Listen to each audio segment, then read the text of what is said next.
Mesdames, bonsoir. Messieurs, bonsoir. C'est un énorme plaisir de vous savoir de plus en plus nombreux à prendre le ton de l'actualité sur les antennes de Cam10 Télévision tous les soirs dans le cadre de ce Prime qui s'arrête sur les questions d'actualité au Cameroun et nous revisitons la journée en naturellement parlant des questions qui intéressent le Cameroun et le grand public. Ce soir, nous parlerons encore de cette pandémie qui fait parler d'elle partout dans le monde et en Afrique à la faveur de ce nouveau variant qui contamine aussi amplement le continent européen, américain qu'africain. Ces derniers temps donc à la faveur de cette propagation du coronavirus, le gouvernement de la République rappelle le respect strict des mesures barrières, surtout la distanciation physique, sans oublier le port du masque qui est exigé depuis fort longtemps. Alors, ces derniers temps, les chiffres font froid dans le dos, on va les évoquer au cours de cette émission, mais ce qu'on retient, la dernière publication du gouvernement de la République relative à la question parle de 523 morts enregistrés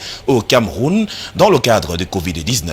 On parlera forcément des raisons profondes de ces chiffres qui intéressent les pouvoirs publics et qui inquiètent les populations locales. La deuxième thématique de ce soir, on va s'intéresser au budget 2021 du Cameroun, mais l'accent particulier sera sur les projets prioritaires. On parle de l'agriculture avec pratiquement 1% accordé au développement pour ce secteur-là. Comment penser produire pour une agriculture de seconde génération lorsqu'on sait encore que 1% forcément ce ne sera pas pour encourager la production locale, mais peut-être qu'il y a des stratégies mises en place par les pouvoirs publics pour revenir sur la question. Madame, Monsieur, voilà les principales thématiques qui vont meubler ces tranches d'antenne ce soir. Merci de nous faire confiance et de rester parmi nous. Nous ne sommes pas misogynes comme d'habitude. Nous accueillons dans ce studio Florence Dikoumé. Elle est membre très engagée du Rassemblement démocratique du peuple camerounais auprès du chef de l'État. Elle représente le comité central de cette formation politique. Bonsoir et bienvenue. Bonsoir Serge, bonsoir à tout le panel, bonsoir à ceux qui nous regardent. Je suis d'autant plus content de vous retrouver dans un autre environnement pour d'autres compétences. Je vous souhaite bon vent et j'espère que comme ça a été par le passé, votre expérience ici est de plus qu'avérée et que cela ne se discute pas. Merci bien, c'est un plaisir, c'est un charme de servir le Cameroun, de servir notre nation et toujours être à l'avant-garde de l'actualité dans notre pays, accompagner les pouvoirs publics naturellement, dont la résolution et la facilitation pour trouver des solutions faciles, utiles pour avancer au niveau de la nation camerounaise. Merci d'être avec nous ce soir. On va parler, avant d'accueillir les autres invités, je commence avec vous par la question qui a trait au Covid-19. Qu'est-ce qui peut justifier cette résurgence? Est-ce que les Camerounais ne veulent plus respecter les mesures barrières, d'où la contamination est sans cesse croissante? Les chiffres évoqués par le ministre de la Santé publique, tout de même, sont inquiétants. Vous le dites si bien, au-delà de ce que les mesures barrières ne sont peut-être pas très bien observées, mais on ne va pas se limiter à cela. Vous savez, nous vivons dans un monde interconnecté où les voyages sont légion, les gens vont et viennent. Donc autant il y a des entrées dans le pays, autant il y a des sorties. Donc il n'est pas exclu que le virus, en même temps que les hommes se baladent. Et ce n'est pas une fatalité camerounaise, parce que déjà à travers le monde, on a annoncé la résurgence d'un nouveau Covid, la résurgence, autant pour moi d'un nouveau Covid-19, et qui décime davantage les populations, plus que celui, le premier par le passé. Donc je crois qu'il est temps que les Camerounais fassent attention. Et déjà dans l'un de ses discours, le chef de l'État demandait aux populations de prendre au sérieux la pandémie parce qu'elle n'était pas terminée encore. Et beaucoup plus, il insistait sur la notion de mesures barrières. Mais je crois que c'est tombé un peu dans l'oreille d'un sourd parce que, bon, je prends le cas de nos enfants qui vont à l'école tous les jours. Dans les salles de classe, la distanciation peut être respectée, les ports du masque sont là. Mais une fois qu'ils sortent des salles de classe, nous les voyons dans la rue, en s'enlaçant, et ils vont et viennent, et ils achètent n'importe quoi, ils mangent, ils vont dans les marchés, ça, ils s'enfoncent n'importe où. Qu'est-ce qui peut expliquer ce relâchement? Est-ce que c'est parce qu'au niveau des pouvoirs publics, on a baissé la garde? Est-ce que c'est parce qu'on a comme l'impression que la première intention pour les uns et les autres était de dire que c'est une maladie essentiellement occidentale et qu'elle n'a sensiblement rien à voir de manière profonde avec l'Afrique et de manière particulière? Ça peut être relâché. Si vous suivez très bien pour votre chaîne concurrente qu'est la CRTV, tous les soirs, le même travail est fait par les médias en connexion avec le centre des urgences. Donc chaque jour, on communique là-dessus. Donc je pense que le gouvernement, par ce canal, la parle à travers les discours. Le chef de l'État est revenu là-dessus. Ce n'est un secret pour personne. Moi, je crois qu'il faudra encore revenir également sur la responsabilité individuelle. Il faudrait qu'il y ait une certaine responsabilité horizontale des pouvoirs publics qui implémentent vers les populations afin que davantage nous mettions à l'abri de cette pandémie-là. Est-ce que vous croyez que c'est possible? Est-ce que la sensibilisation davantage? Ça peut être que les campagnes sont mal menées. Ça peut être qu'il n'y a pas cet accent attendu sur le terrain pour que les gens prennent véritablement conscience. Ça peut être que les Camerounais se sont dit qu'ils ont la possibilité, d'autant plus que quelques informations faisaient état de ce que l'Organisation mondiale de la santé a salué les efforts consentis par le gouvernement de la République en vue de lutter efficacement. Le Cameroun a été félicité à cette occasion. Est-ce que ce ne sont pas ces lauriers entre guillemets sur lesquels on pense dormir qui justement faussent le combat contre cette pandémie? Non, ce n'était pas de 20 mots. Ces lauriers, le Cameroun les mérite amplement. Pour la simple raison qu'on peut dire que la maladie a été terrassée. Mais vous savez, au-delà de tout, comme je vous dis, il y a la notion de voyage qui ne nous permet pas toujours, c'est-à-dire que de maîtriser, de stabiliser les effectifs. Il y en a qui vont, il y en a qui viennent, qui se baladent, et le virus se balade à travers cela.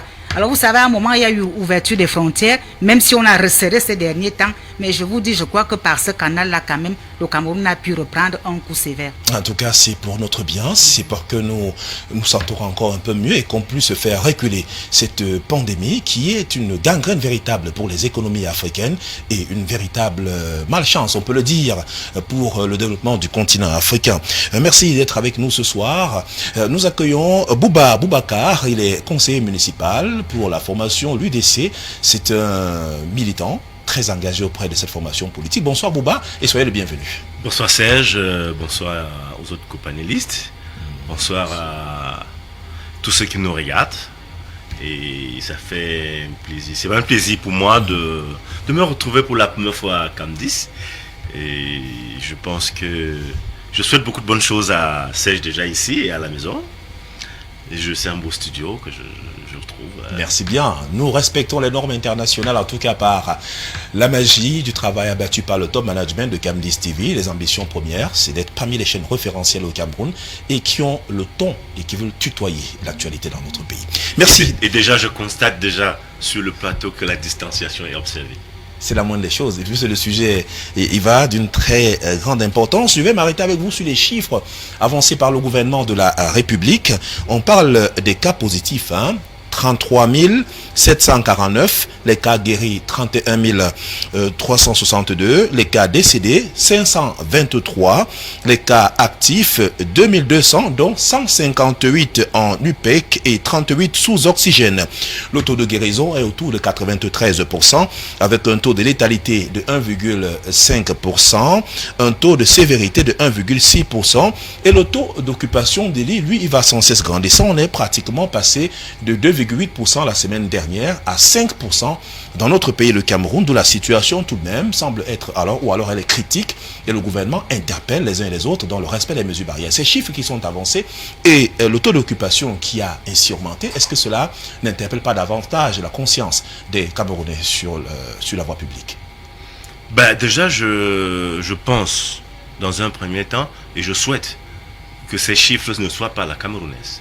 Parce que nous savons que ceux qui nous gouvernent, ils ont cette art de... C'est le ministre de la Santé publique, le docteur Manaouda Malachi, qui les a rendus publics hier. Oui, mais nous connaissons tous que c'est des gens qui donnent souvent des chiffres qui ne sont pas exacts.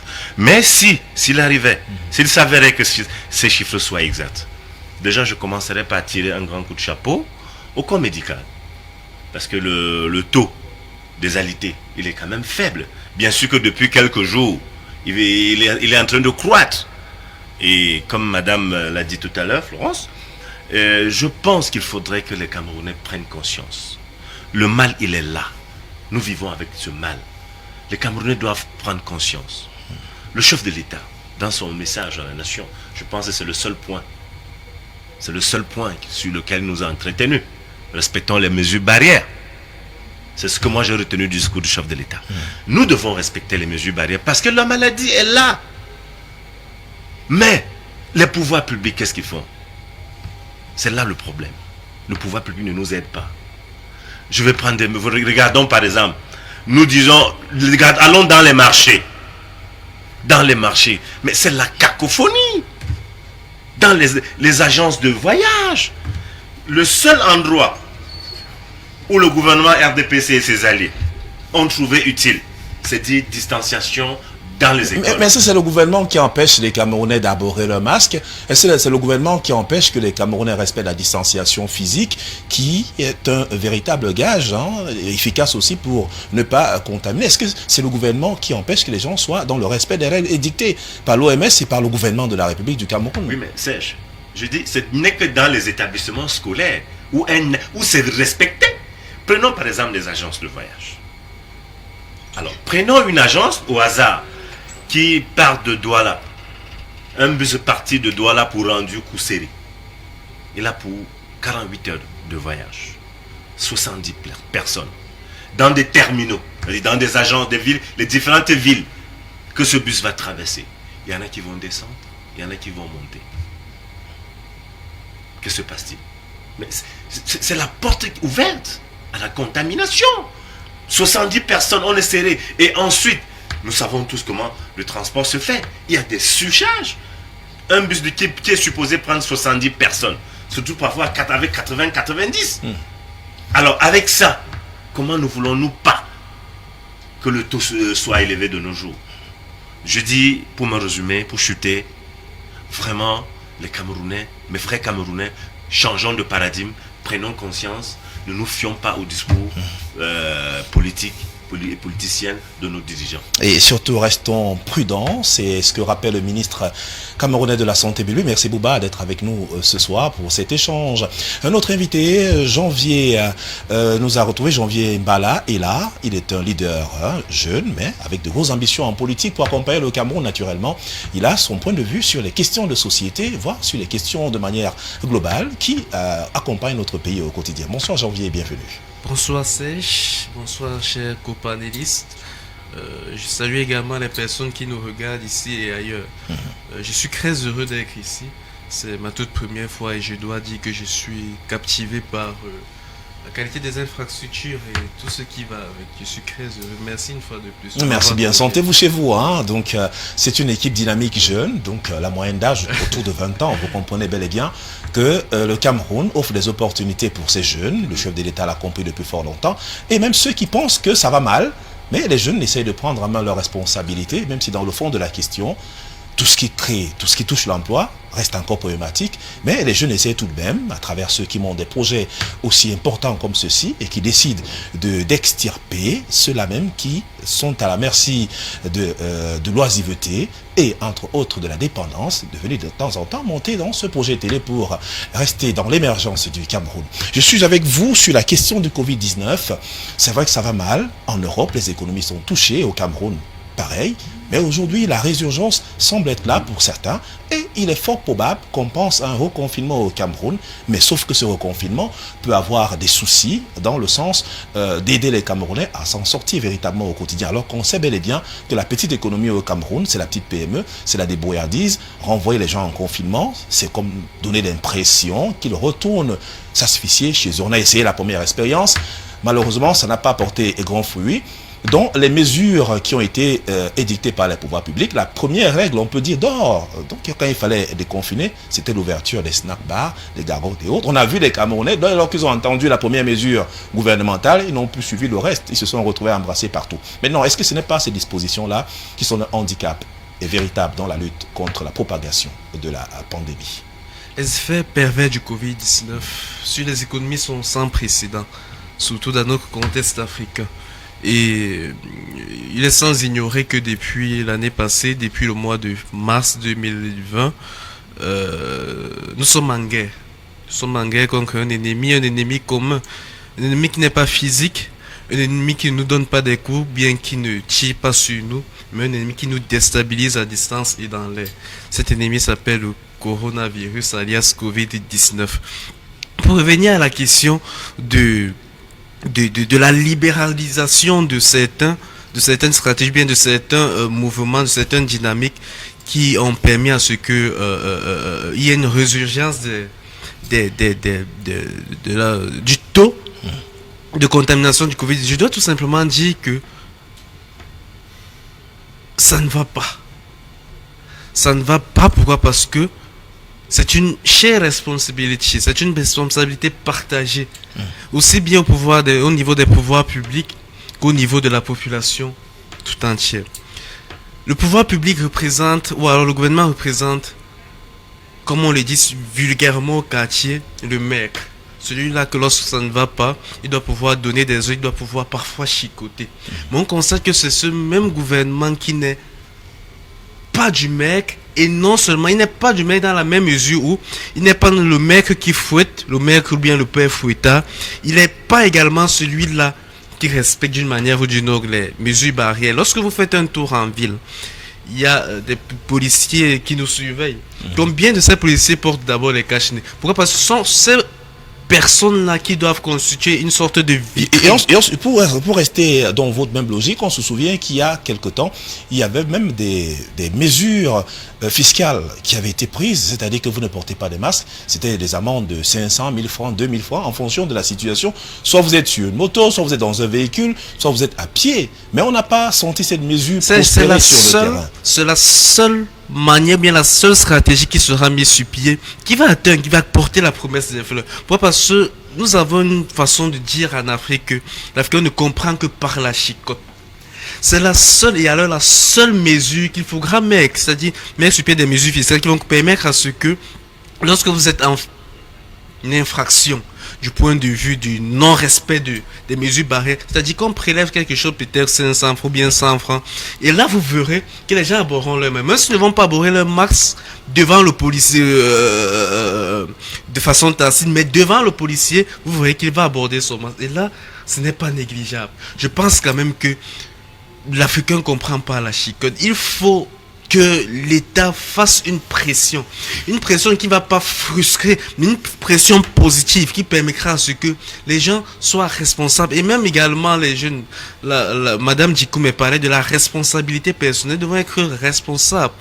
Se dire que la maladie n'est pas pour une catégorie de personnes. On se souvient en janvier, au début de cette pandémie, lorsqu'elle a véritablement sévi au Cameroun, au mois de mars de l'année dernière, le gouvernement a essayé quand même, dans les marchés, de faire respecter la distanciation physique. On avait pratiquement des comptoirs à 1 mètre après l'autre, mais sauf que quelques temps après, toujours la même période, c'est devenu un chamboulement total.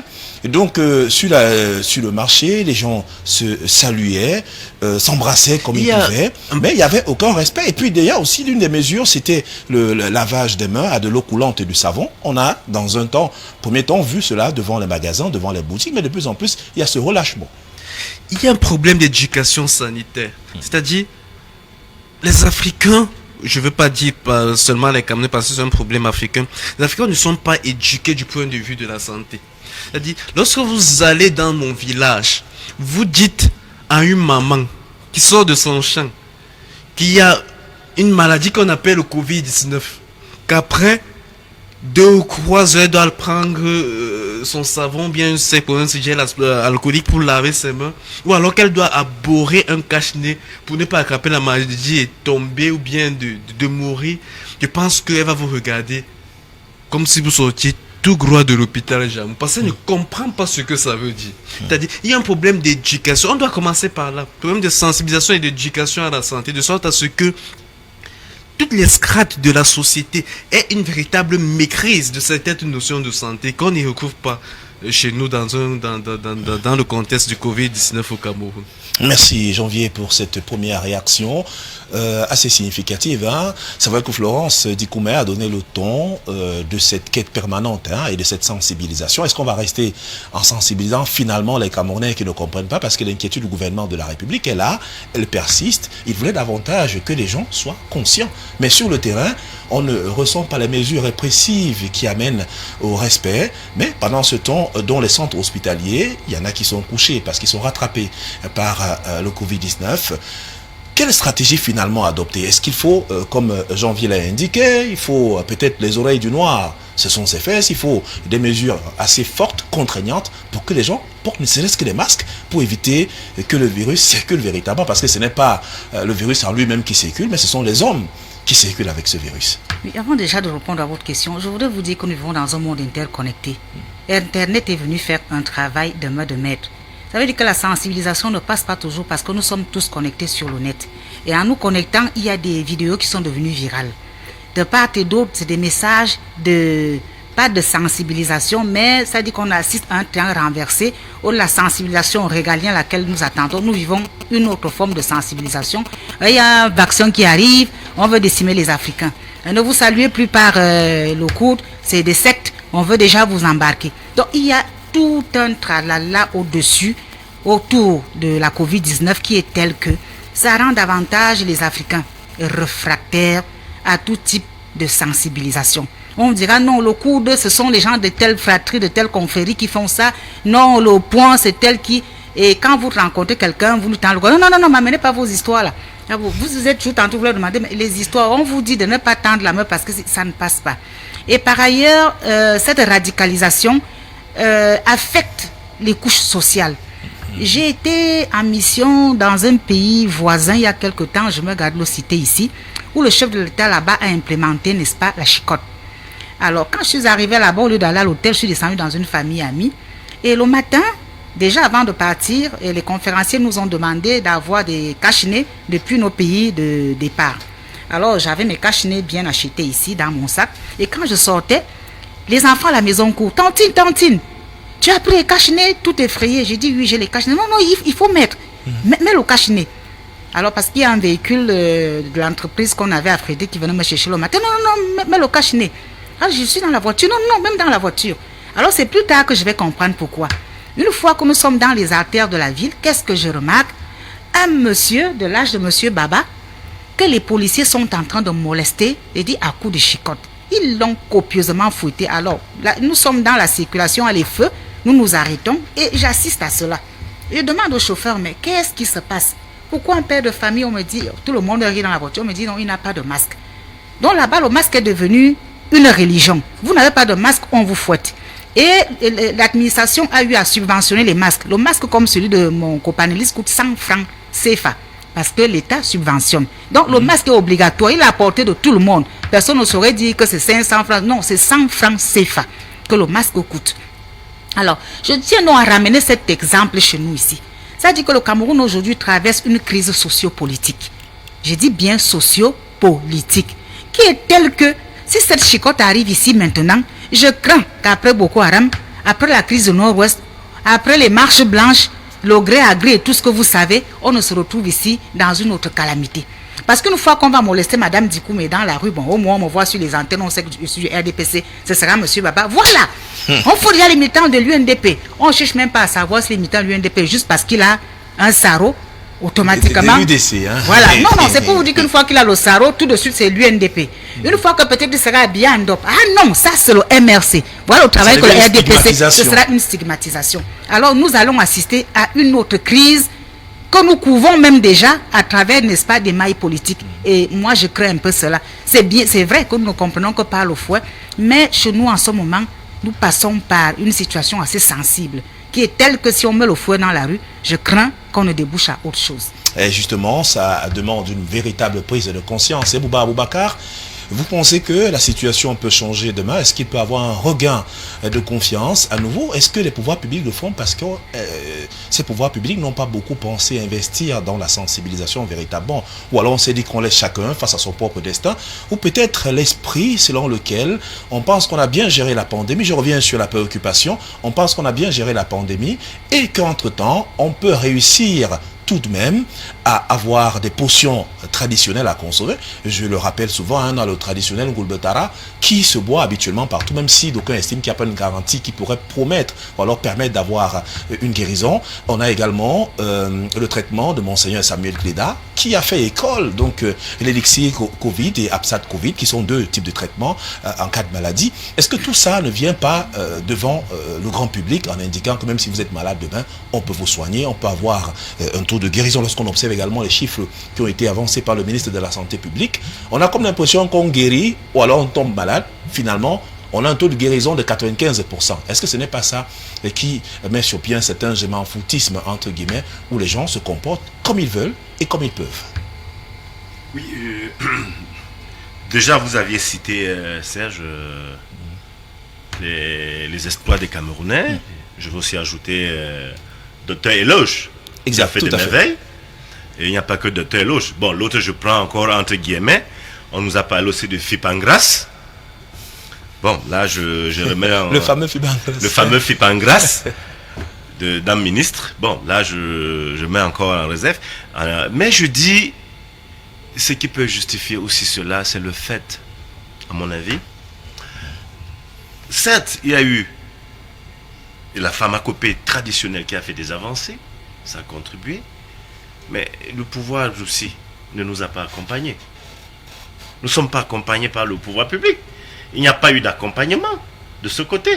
Hein? Je dis tout à l'heure, madame... Mais peut-être pas tout le monde, parce qu'on se souvient quand même qu'il y a des opérateurs économiques, des personnes de très bonne volonté, qui ont accompagné Monseigneur Samuel Kleda, par exemple, qui sont allés dans la ville de Douala. On a vu également le directeur de la santé au niveau du ministère de la Santé publique, qui a fait un tour, mais peut-être parce que la vulgarisation, alors la mise à disposition des stratégies ou alors des formules utilisées par ces praticiens n'a pas été ouverte à l'endroit des pouvoirs publics pour qu'on voit véritablement si on peut fabriquer autant de potions, ou alors c'est une question de garantie et de fiabilité du produit. Je pense pas, puisque je me rappelle très bien, il y a une date que je maîtrise pas là, Monseigneur Kleda, il y a un communiqué qui est sorti, où Monseigneur Kleda disait qu'il y avait les portions cherchées preneurs. Les portions cherchées preneurs chez Monseigneur Kleda. Ça veut dire que ça a fait ses effets. Parce que les Camerounais ont couru là-bas pour en prendre. Je pense que là, c'est à féliciter. Mais si j'ai parlé des pouvoirs publics, qu'est-ce que les pouvoirs publics ont fait pour accompagner les Camerounais? C'était ça ma question. Je ne vois pas du tout. Il y a des Camerounais de bonne moralité, de bonne foi, qui ont contribué. Il y a eu par exemple des tonnes de riz. Bon, qui ont pris, même comme ça, pris d'autres directions. Jusqu'aujourd'hui, on n'a aucune traçabilité, lisibilité sur la destination qu'aurait prise ces riz. Ça, peut-être Madame Dikoumé peut nous dire où est passé. Non, je pense que la question de riz a été vidée depuis pour aider. La question et si vous saluez déjà le médicament de M. Kleda, je tiens déjà à vous dire que le gouvernement a subventionné ce médicament. Je ne vous dirai pas à hauteur de combien, mais si M. Kleda a eu à multiplier la production, c'est parce qu'il y a eu l'appui gouvernemental.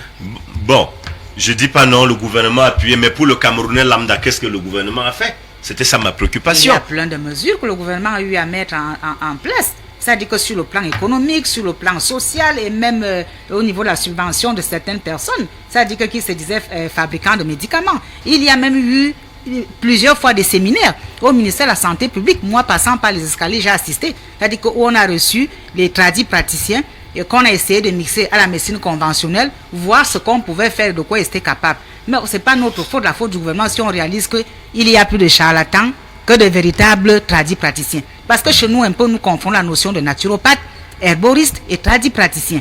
Il faut savoir faire la différence. Quand on parle de naturopathe, ça veut dire qu'il se sert des éléments de la nature pour fabriquer ces médicaments. Ce n'est pas forcément les plantes. Et quand on parle d'herboriste, c'est les médicaments rien qu'avec les plantes. Et quand on parle de tradis praticien, c'est déjà une mixture, c'est un mélange d'un peu de tout, qu'ils accèdent déjà à une autre dimension que nous autres, nous maîtrisons, que le profane ne maîtrise pas. Donc, quand ils arrivent, ils disent on a ci, on a ça. On passe des tests, on réalise que ce n'est pas efficient. Vous vouliez que le gouvernement fasse quoi? Qu'ils se mettent à acheter de l'argent comme ça, à travers les fenêtres, juste pour le plaisir de dire que nous avons subventionné ce qui n'existe pas? Oui, mais tout à l'heure, Dame Dikoumé, vous avez pris l'exemple du pays que vous aviez séjourné il y a pas quelque temps. Alors, vous dites, les cache-nez ont été subventionnés. Mais est-ce que le Cameroun ne peut pas copier des pareils exemples? Parce que je sais, quand on demande aux Camerounais, on exige pour vraiment se protéger du Covid, je pense qu'il y a le lavage de mains et le port de masque. Mais combien de Camerounais peuvent se procurer un masque par jour? Un bon masque. Combien de Camerounais peuvent s'en procurer? Nous savons que les Camerounais vivent au jour le jour. Mais combien de Camerounais peuvent, de leur poche, s'en acheter? Ils sont très peu. Mais pourtant, ils sont nombreux dans les bars à s'acheter des bières. Vous savez, il y a dans la relance économique des maillons assez sensibles sur lesquels on ne devrait pas transiger. Vous avez un pays qui a une économie plus faible que celle du Cameroun. Elle décide de subventionner les masques. C'est tout à fait normal. Le Cameroun n'est pas à blâmer. Le Cameroun aujourd'hui fait appel à des acteurs locaux pour la fabrication des masques et la distribution des masques à des pôles sensibles. Les gens ne portent pas le masque. Au-delà de ça, nous avons le gel hydroalcoolique qui a été distribué. Mais combien de gens, même à l'entrée, constamment, moi je vais dans des chaînes de télévision, je trouve à chaque entrée, parce que ça c'est le cas de Salut, n'est-ce pas, les promoteurs des médias, ils prennent la peine de laisser des ustensiles à l'extérieur pour qu'on se lave les mains. Il y a le gel et tout. Il y en a qui viennent, qui passent tranquillement et qui se déposent directement. C'est un problème d'éducation finalement. Voilà, c'est pour vous dire que c'est une affaire d'éducation. L'État n'est pas à blâmer là-dessus. C'est pourquoi je parlais tantôt d'une responsabilité horizontale de l'implémentation des leaders jusqu'à la base que nous sommes. Mais les gens ne le font pas. On ne va pas blâmer l'État, même pour ce que nous-mêmes nous aurions pu faire. Voilà pourquoi d'entrée, j'ai invité mes frères camerounais à changer de paradigme. Parce que s'il faut qu'on attende tout du gouvernement, c'est un gouvernement qui a son temps, qui est toujours dans sa léthargie. Vraiment, mes frères camerounais, le mal est là. Nous vivons avec ce mal. Changeons de paradigme, prenons conscience et Bon, ça c'est une interpellation, hein, parce que vous allez interpeller les Camerounais. Est-ce qu'ils prendront véritablement conscience lorsqu'on sait encore que des personnes décèdent, même si officiellement il y a des chiffres qui sont assez intéressants et qui donnent froid au dos. Vous avez dit que ce qui a été indiqué par le gouvernement de la République peut-être n'est pas forcément le reflet de ce que l'on peut vivre sur le plan social, parce qu'il y a des gens qui décèdent dans des zones reculées du Cameroun ou alors dans des parties sans véritablement avoir une prise en compte, parce que ceux qui vont faire le test du Covid, de plus en plus, ils disparaissent dans les centres de santé. On a des femmes qui n'y vont pratiquement plus de peur d'être contaminées. Il y a l'automédication qui rentre en jeu. Il y en a qui décèdent. On ne connaît véritablement pas les mobiles de ces janvier. Mbala est là. Je voulais comprendre davantage parce que le Covid-19 est venu nous rappeler les règles de base d'hygiène. Apprendre à nous laver les mains, l'eau et du savon.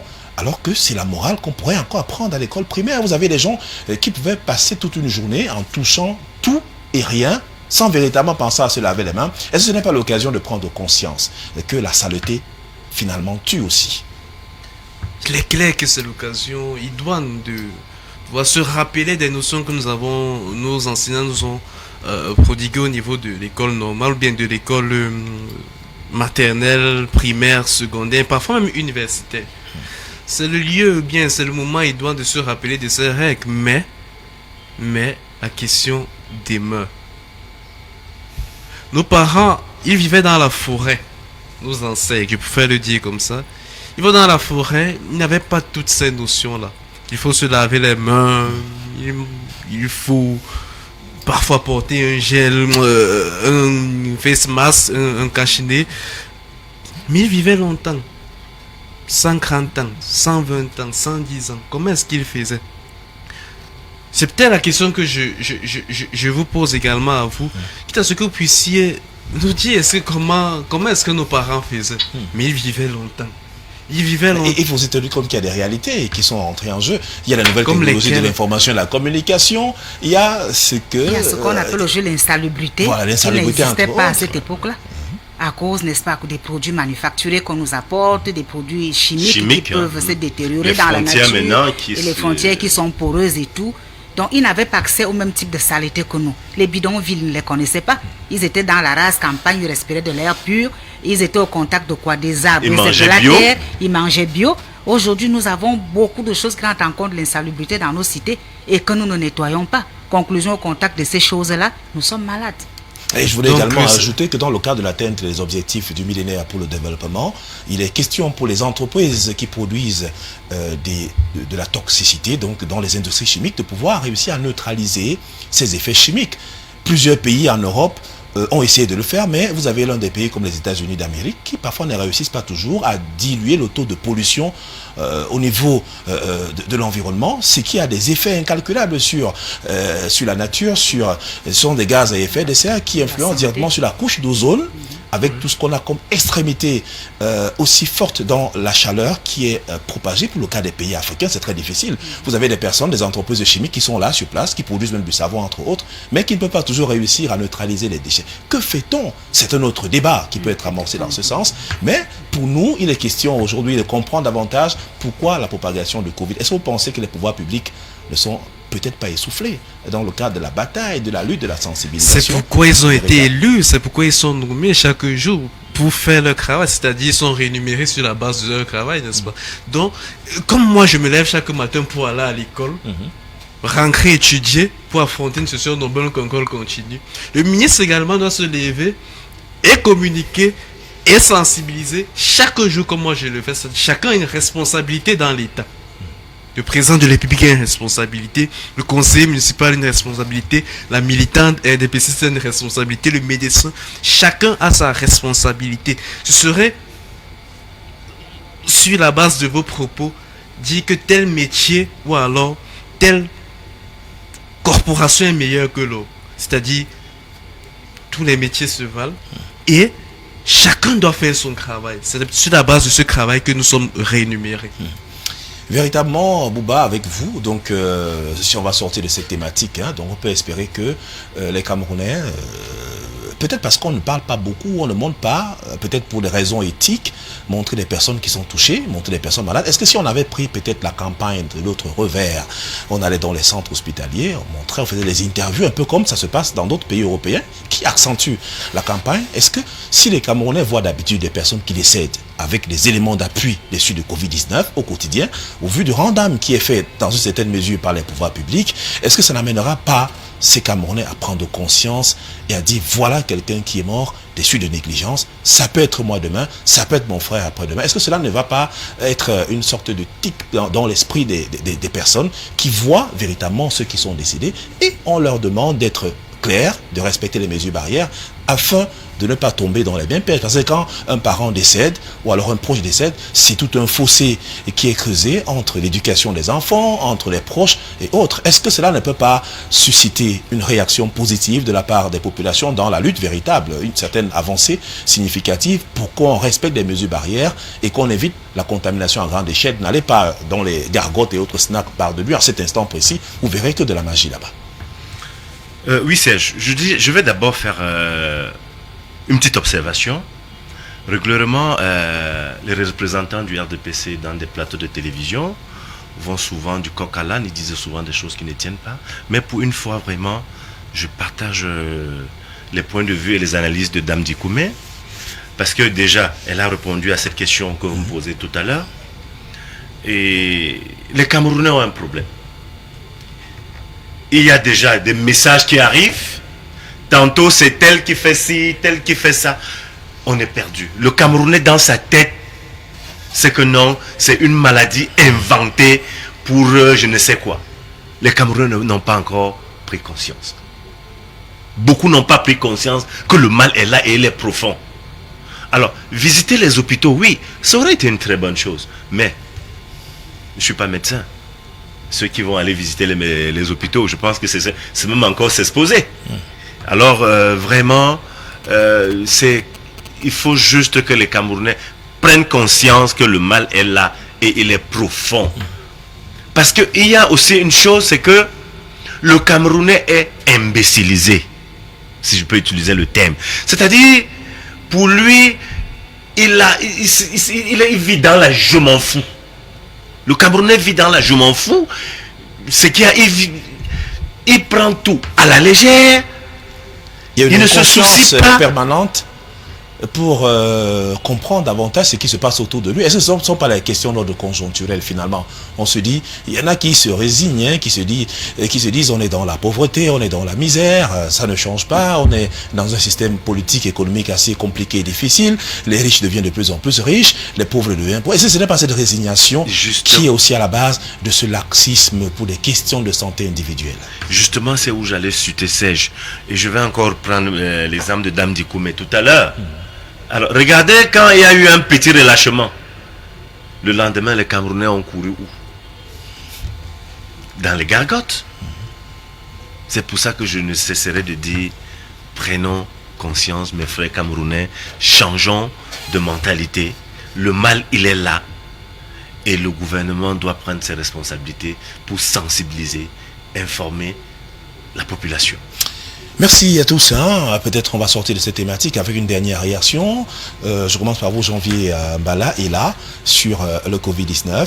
Quel message, quel conseil pratique en vue de nous aider tous? Parce que la négligence d'une seule personne qui est contaminée, malade, qui ne met pas son masque, met en danger sur la voie publique toutes ces des personnes que cette personne la côtoie, également sans oublier les espaces réservés où ces personnes vont. C'est ainsi qu'on entraîne le Covid-19.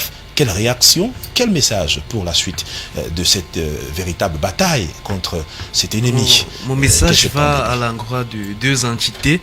D'abord les populations et le gouvernement. Je demande aux populations de respecter scrupuleusement les mesures qui ont été dictées par le gouvernement et l'OMS, à savoir le port systématique du masque, le lavage des mains, le respect de la distanciation sociale. Et je demande au gouvernement de ne pas baisser les bras. Gérer les hommes, c'est pas facile.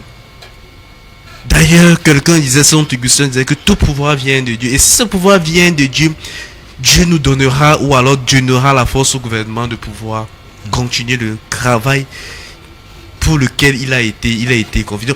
Continuons le travail, continuons la sensibilisation, mais soyons responsables. Aussi bien au niveau du pouvoir public qu'au niveau de la population. Soyons responsables. Ce n'est que le seul remède. Et alors le seul remède face à la contamination, la propagation de la contamination du Covid. L'espoir est là, et donc une prise de conscience de manière globale, et la sensibilisation, si on revient dans ce que vous indiquez, Florence Dikoumé, on va sortir de la thématique. Finalement, le gouvernement n'est pas épuisé, il n'est pas fatigué de continuer de sensibiliser, mais est-ce que les Camerounais comprennent le sens de ce qui leur est indiqué par les pouvoirs publics afin de freiner cette pandémie? Parce que lorsqu'on regarde les chiffres ces derniers temps, je reviens là-dessus, lorsqu'on regarde le taux d'occupation des lits, pratiquement 95% de taux de guérison, est-ce que ce n'est pas ce jeu-là qui, en même temps aussi, amène les Camerounais à penser qu'on peut combattre et vaincre cette maladie? Je souligne que nous sommes dans la phase assez complexe, donc de mutation du virus même, qui est devenu un variant, même si on l'attribue à l'Afrique du Sud. Mais ailleurs aussi, il n'est pas né à l'Afrique du Sud, ce virus. Hein. Peut-être on a voulu démontrer que l'Afrique aussi est responsable dans une certaine mesure. Non, mais pour ne pas revenir à ce que le chef de l'État a déjà dit au gouvernement et à ce que mon compagnoniste vient de dire, je vais simplement demander aux Camerounais, et c'est le cas dit sur ce plateau, de sortir de la dépravation des mœurs. Vous savez, la Covid-19, tout comme le sida, tout comme Ebola, reste une pandémie. Et qui parle de pandémie parle d'un mal qui est au-dessus d'une maladie ordinaire. Ça veut dire qu'elle décime, elle tue, elle s'internationalise. Il y a la dépravation des mœurs. C'est bizarre de réaliser qu'aujourd'hui, tout à l'heure là, vous êtes venu à Ekounou, non?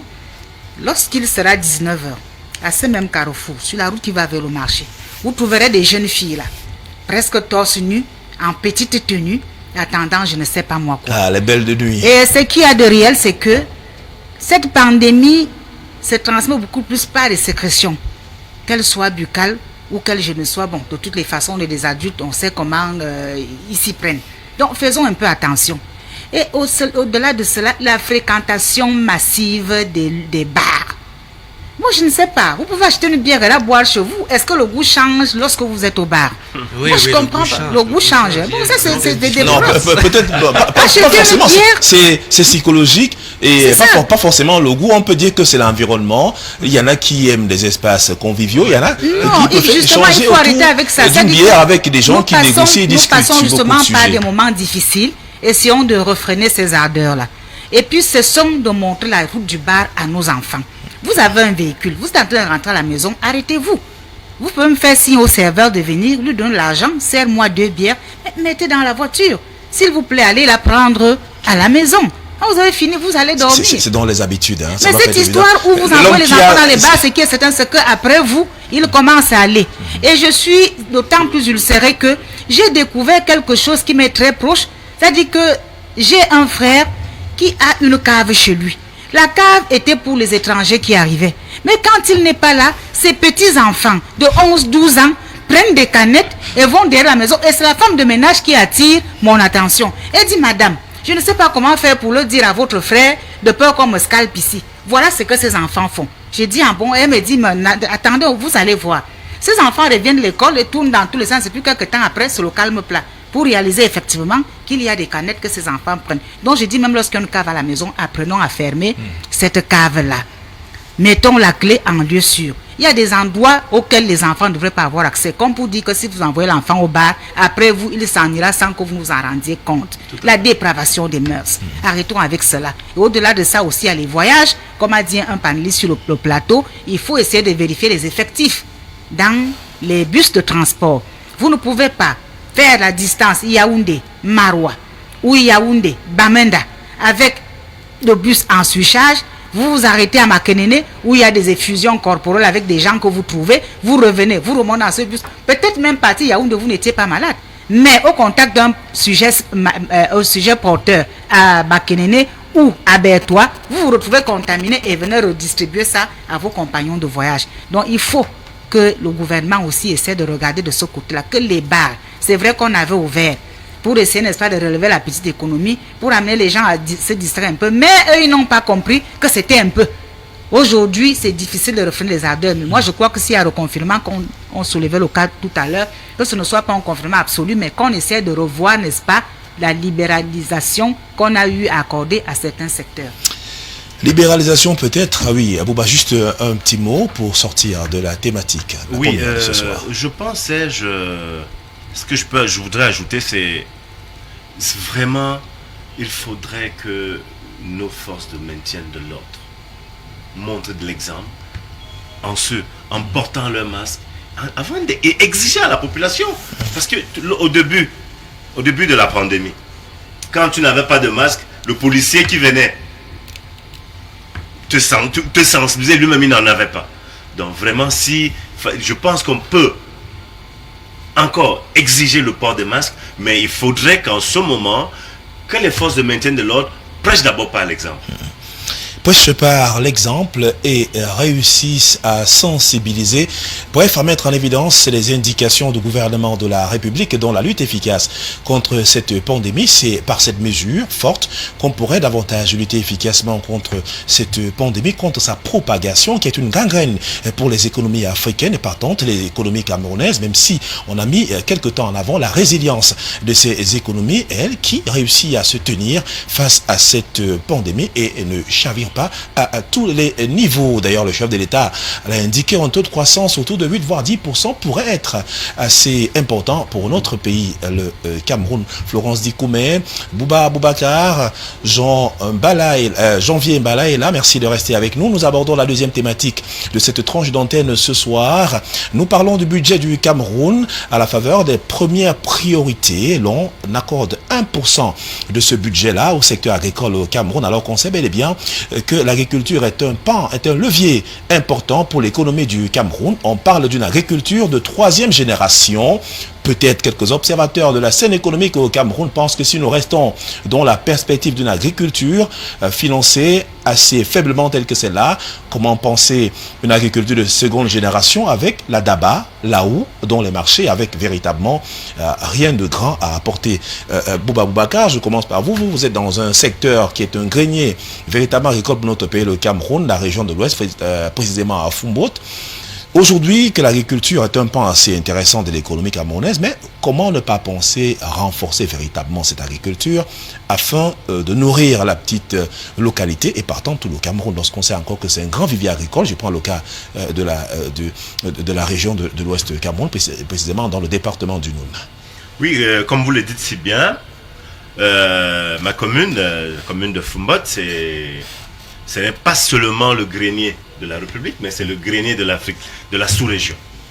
Parce qu'il n'y a qu'à voir combien de camions partent de Fumbout le dimanche, 2-3 fois par semaine, beaucoup plus le dimanche, qui est le grand jour de Fumbout.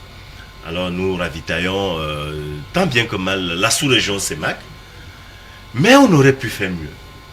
On aurait pu faire mieux si, par exemple, on avait mécanisé l'agriculture. Mais nous ne sommes pas accompagnés. Nous ne sommes pas accompagnés par le gouvernement de la République. Parce que de nos jours, quand nous prenons, je vais prendre par exemple le produit, je pense que c'est le produit le plus consommé au 237, le riz. Combien de tonnes de riz est-ce que nous importons?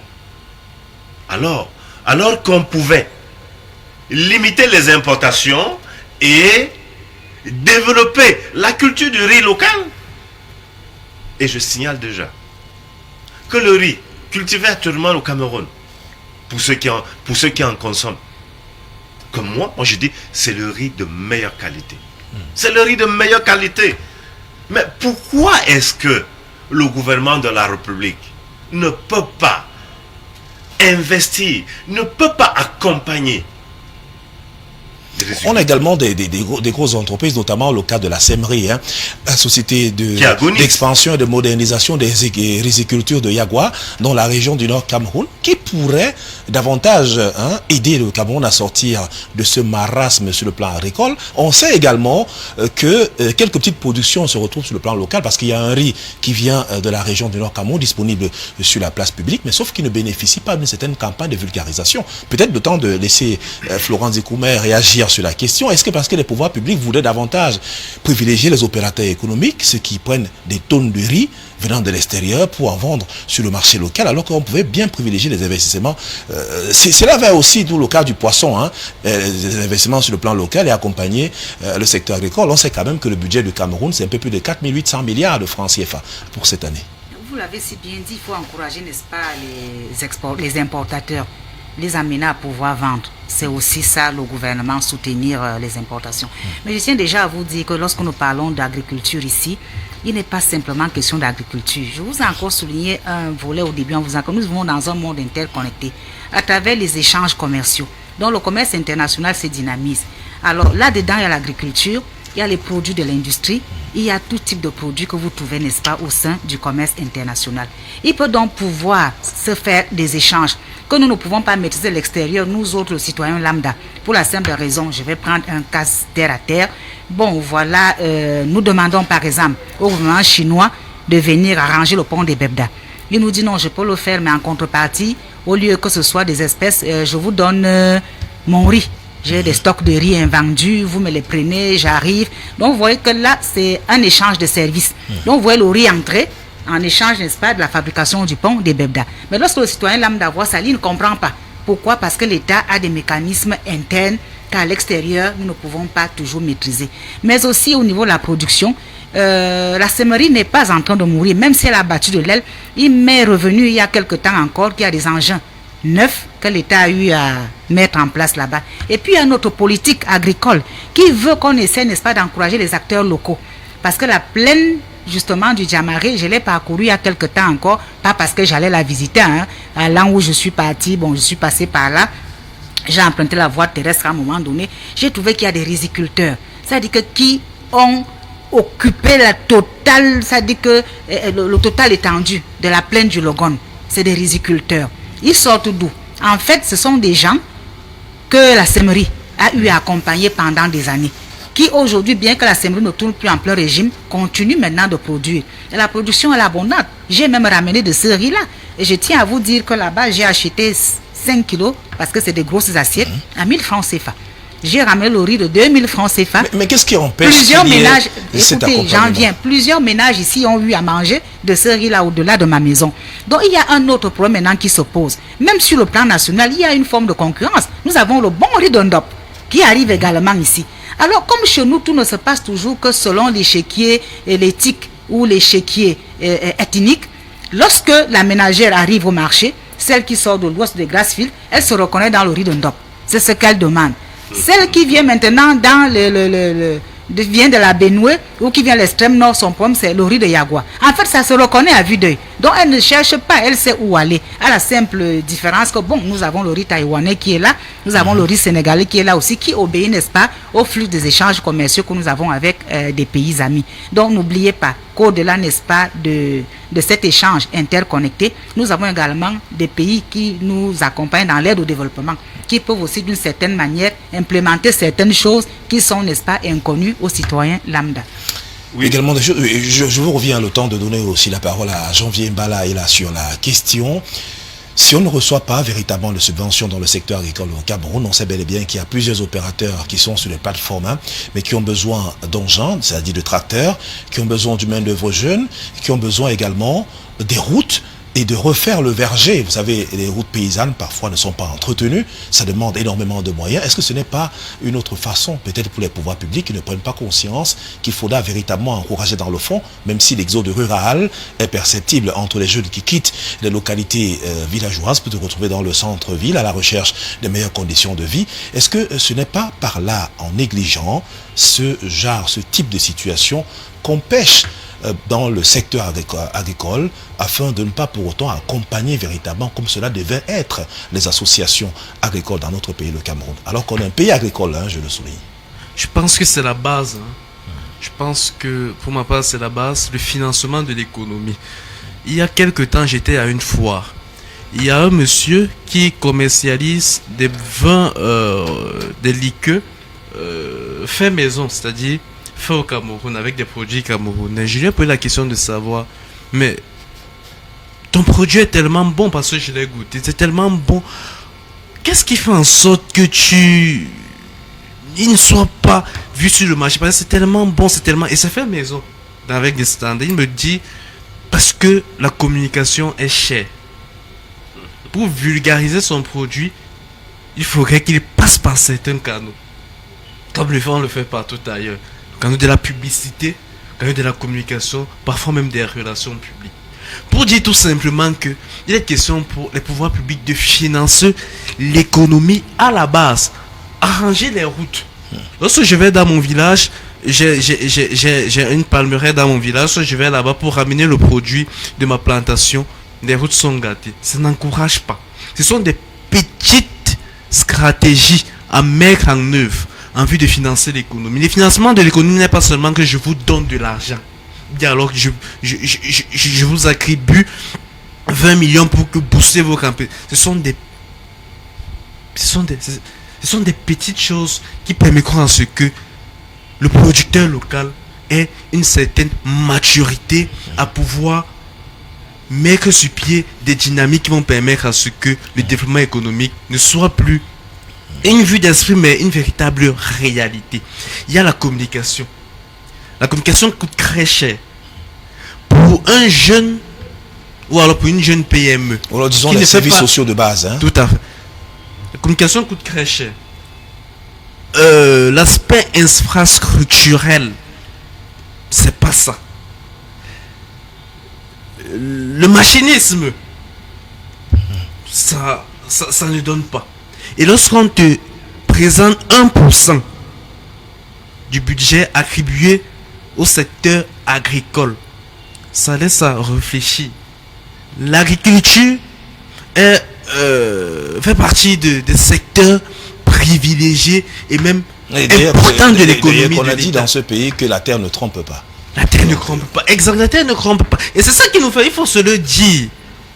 Non, ici et maintenant, il faut se le dire, la terre ne trompe pas. Nous vivons de l'agriculture. Il faut investir dans l'agriculture. Il faut créer des écoles, donner les mêmes avantages à ces écoles, comme par exemple d'autres écoles. Ce sont des bases. Il faudrait qu'on crée une école comme les NAM pour faire en sorte que les jeunes partent dans cette école-là.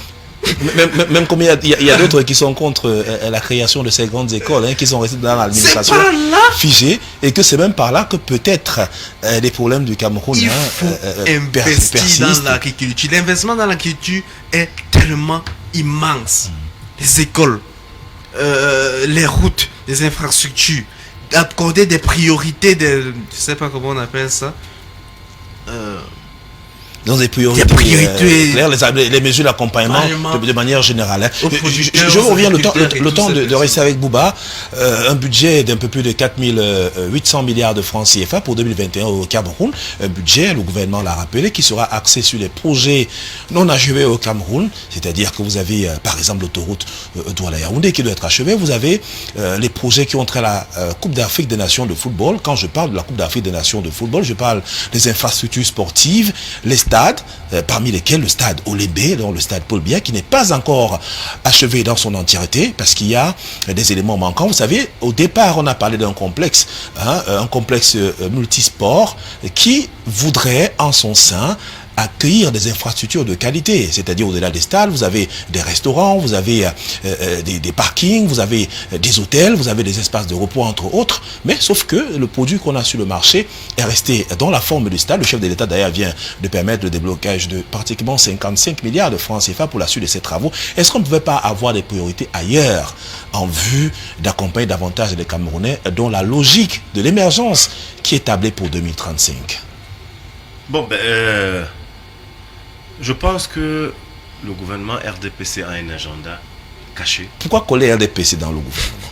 Mais ce sont eux qui sont au pouvoir. Mais nos dirigeants. Il y a des ministres sont de l'UNDP, il y a des ministres de c'est des alliés, c'est le même tabac, même pipe. Et vous, c'est l'UPC. L'UDC. Mais l'UDC est aussi une plateforme de négociation avec le gouvernement de la République.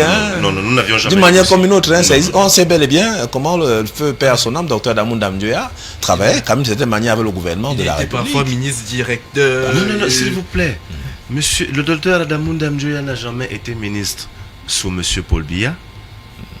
Docteur Damoun Damdjoya, le dernier poste qu'il a occupé, c'était sous... Directeur de l'IRIC. C'était sous le feu président Aïjo Père son âme.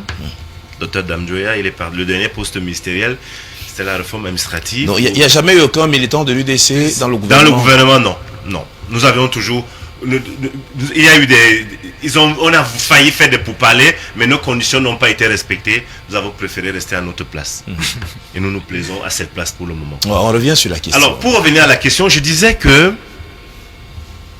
le gouvernement, nos dirigeants, doivent avoir un agenda caché que les Camerounais eux-mêmes ne maîtrisent pas.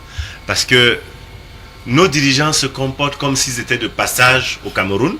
C'est-à-dire qu'ils sont là en journée et le soir, ils vont rentrer dans leur pays. Ils ne se comportent pas comme s'ils étaient chez eux. Parce qu'avec des slogans creux, quand ils parlent de la jeunesse, on va faire ça, on va faire ci, mais sur les faits, ce n'est pas ça. Tout à l'heure, je vais prendre un exemple. Tout à l'heure, quand je voulais ajouter ce que Mme Dickou me disait, il y a par exemple les tracteurs qui sont abandonnés dans le sud. Est-ce qu'on en parle qui sont en train d'être élevés. Alors qu'on veut développer l'agriculture dans le pays. On nous parle de développement. Il faut développer l'agriculture. Mais depuis le comice agro-pastoral, le RDP et ses alliés, qu'est-ce qu'ils ont fait des engins dans le sud? Les engins sont là, les herbes poussent dessus. Mais donnez-nous ça en fond, nous on va mettre en exploitation.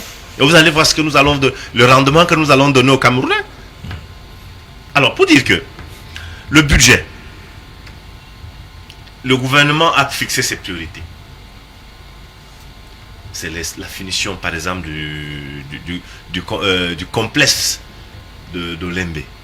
Ça, c'est la feuille de route du gouvernement. Mais alors que nous, à l'UDC, ce qui est important pour nous, c'est le quotidien du Camerounais. Vous avez pensé aux infrastructures sanitaires, peut-être les écoles, peut-être les centres de santé, dernièrement, les routes. Il y a quelques jours, j'ai séjourné dans la Haute-Sanaga, le village de la belle famille, du chef de l'État. J'étais à Mézégué, j'étais à Niacho, mais j'ai été désagréablement surpris. Vous voyez des mamans qui sortent, des sacs de pistaches, des sacs de macabo, c'est posé en bordure de route. Les plantains qui pourrissent sur place. Pourquoi? Parce qu'un véhicule ne peut pas passer par là. Il n'y a pas de route. Et nous voulons développer l'agriculture. Nous sommes là pour construire des stades à des milliards. Et les milliards destinés à la construction de ces complexes auraient même construit encore d'autres complexes. Parce que je suis sûr que les fonds investis à Olembe pouvaient construire 2-3 complexes au pays. Mais ce n'est pas le débat. Peut-être de moindre calibre. Je vous reviens, Florence Dikoumé, ça va être la coupe elle est pleine. Lorsqu'on se plaint de ce qui pourrait être fait par les pouvoirs publics avec les gros budgets. Mais on est resté dans une logique, peut-être celle qui voudrait qu'on réalise davantage ce qu'on n'a pas pu par le passé et qu'on s'arrête sur les budgets prioritaires.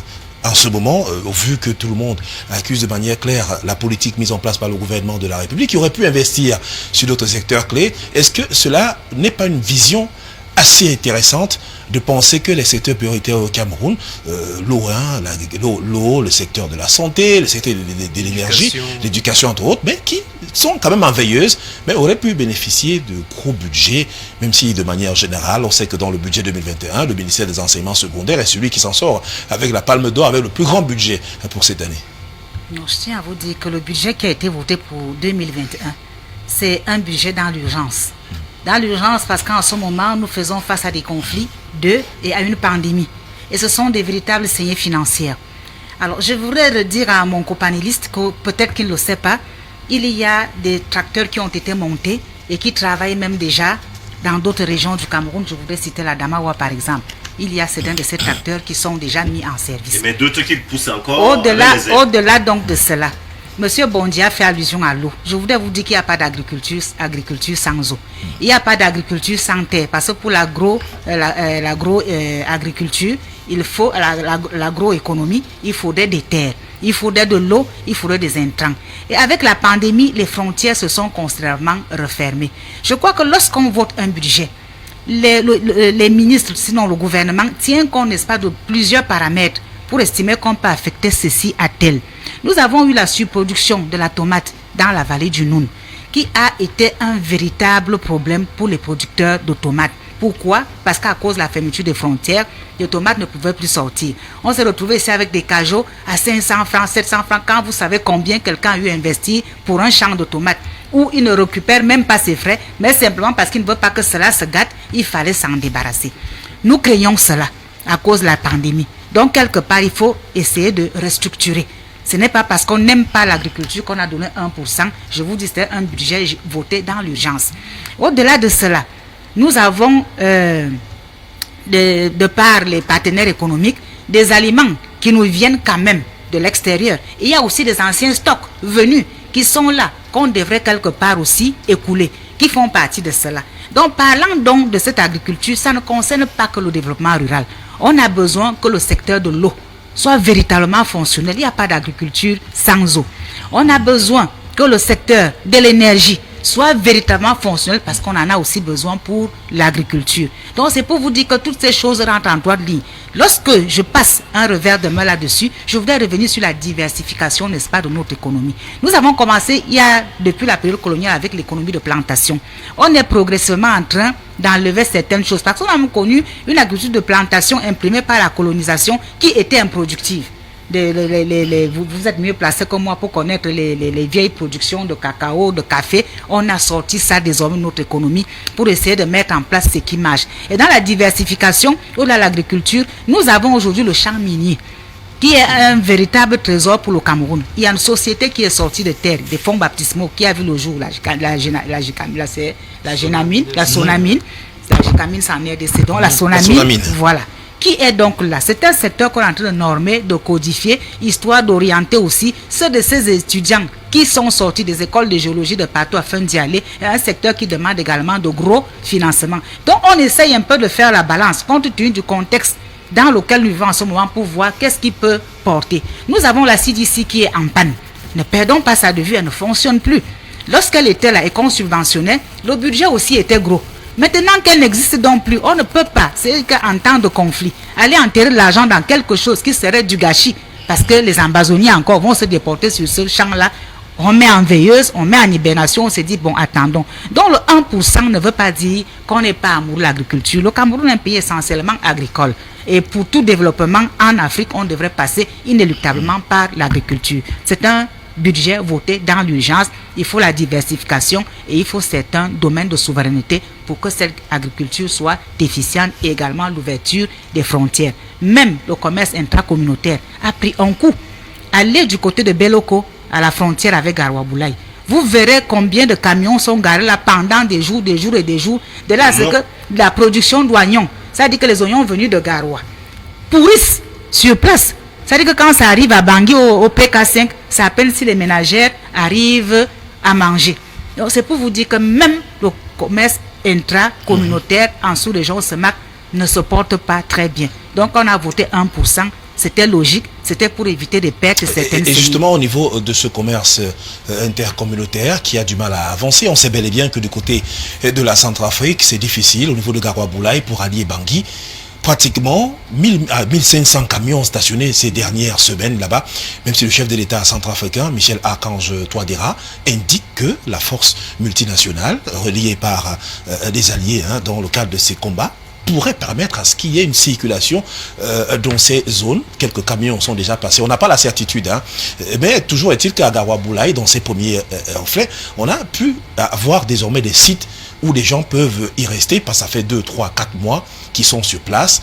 Ça stoppe un marché véritable. Et puis il y a les rebelles qui sont dans cette partie du Cameroun, qui on a du mal à traquer, d'autant plus qu'on sait que ces mêmes rebelles inquiètent la sécurité du chef de l'État centrafricain, Archange Touadéra. Il faut une certaine synergie, une force d'action pour remettre sur les rails le corridor Douala-Bangui-N'Djamena, véritablement, pour que la sous-région respire un tout petit peu. Merci Hélène Dikoumé. J'en viens avec vous. Florence Michel, voilà. La précision en vaut la peine, c'est normal. Florence Michel Dikoumé. Janvier Mbala est là. Qu'est-ce qu'on va comprendre davantage? Est-ce qu'en restant dans cette dynamique d'investissement sur les projets structurants, peut-être dans une certaine mesure, le Cameroun en a plusieurs, les ponts, les projets Mvelin, entre autres, les barrages hydroélectriques, qui sont restés parfois sans véritablement appui, parce qu'on a toujours des problèmes dans les réseaux interconnectés avec des coupures intempestives par endroit d'énergie électrique. Est-ce qu'il n'y a pas lieu aujourd'hui de penser qu'il faudrait accompagner d'autres secteurs? On a le secteur du sport, véritablement le football, qui va mal. Pourtant, le football a quand même rapporté des choses à notre pays, le Cameroun, en termes de notoriété, en termes de prestige, en termes de moyens financiers, parce que lorsque le Cameroun remporte une Coupe d'Afrique des Nations de football, ça fait beaucoup d'argent. Maintenant, comment repartir véritablement avec un regain d'espoir pour les Camerounais, que les secteurs dans lesquels l'on mettra les moyens pour 2021, ces secteurs seront productifs et qu'on ira jusqu'au bout des investissements? Est-ce qu'il y a des garanties, d'après votre entendement? Je pense quand même qu'il y a des garanties. Il y a des garanties. La proposition que moi je peux faire au pouvoir public, c'est de mettre beaucoup plus d'accent sur l'éducation. Sans l'éducation, on ne peut rien faire. L'éducation va résoudre tellement de nos soucis. Lorsque je parle de l'éducation, je parle de la formation professionnelle, je parle de l'éducation morale et civique, ça va résoudre tellement nos soucis à un point on n'a pas idée. Il faut miser sur l'éducation. Parce qu'avec l'éducation, on aura des Camerounaises et des Camerounais capables de fabriquer des machines au lieu d'importer, qui crée une sorte de détérioration des thèmes de l'échange. Avec l'éducation, on aura des jeunes capables de pouvoir respecter les institutions du point de vue de la morale et du civisme. Donc, vous pensez que si on reste uniquement sur l'éducation, la morale, est-ce qu'on aura l'occasion d'atteindre les grands pays émergents dans le monde? On a vu comment la Chine s'est refermée pendant plus de 20 ans sur elle-même. Et lorsqu'elle s'ouvre sur le reste du monde, ce n'est pas par les prières, ce n'est pas par l'éducation, c'est parce qu'on a développé des technologies et des stratégies. Avec l'éducation, les technologies, l'industrie, c'est quoi? C'est l'éducation. Voyez, vous avez une jeune fille ou bien un jeune garçon à l'école primaire qui, à un moment donné de sa vie, sera appelé à fréquenter dans une école professionnelle, bien dans une université. Votre plus grand rêve, c'est quoi? Qu'elle crée un avion, qu'elle pense une théorie qui va permettre de créer le nucléaire. C'est ça la technologie, c'est ça l'éducation. La main-d'œuvre pour ces nouvelles technologies, il faut vraiment, s'il y a pour l'instant des distances assez considérables pour le Cameroun, parce que réussir, si déjà au niveau de notre pays on ne fabrique pour certains presque rien, parce que le Cameroun ne fabrique pas de voitures, ne fabrique pas des... C'est la raison pour laquelle il faut miser.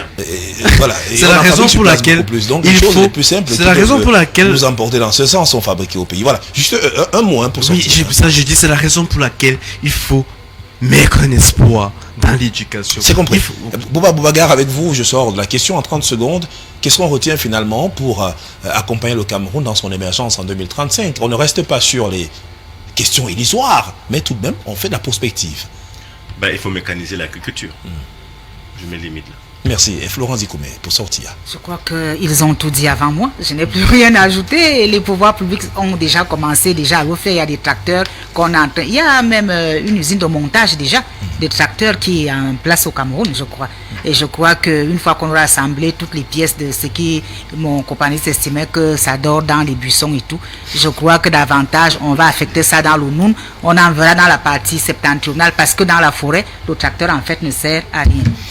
Merci Florence Dikoumé du comité central du RDPC. Merci à Bouba Boubacar, conseiller municipal dans la commune de Fumbot pour le compte de l'UDC. Merci d'avoir été là. Merci à Janvier Bala Ela, jeune leader. Bala Efa. Bala Efa. Voilà, merci. Donc, faut pas renverser. Merci d'avoir été là ce soir pour échanger autour de ces thématiques qui concernent notre pays, le Cameroun et le reste de l'Afrique. On espère naturellement que tout pourra rentrer dans l'ordre, lutter efficacement contre la propagation du coronavirus. Également, voir comment rentabiliser les secteurs prioritaires au Cameroun à la lumière du budget 2021 avec un peu plus de 4 800 milliards de francs CFA pour investir par l'État du Cameroun. Et on souligne que le budget, c'est les prévisions et les dépenses, c'est pas forcément l'argent sur place, et que l'État devait faire attention dans son train de vie et réduire beaucoup plus la dépense publique dans le resserrement également de ce qui rentre en droite ligne avec l'accompagnement des mesures prises par les pouvoirs publics et partant du chef de l'État. Merci de nous avoir suivis. Médiacratie, ici s'achève cette émission pour cette semaine. J'aurai l'immense plaisir de vous retrouver la semaine prochaine avec naturellement le même sourire, des thématiques plus alléchantes. Bonsoir et merci de rester sur Cam10 TV.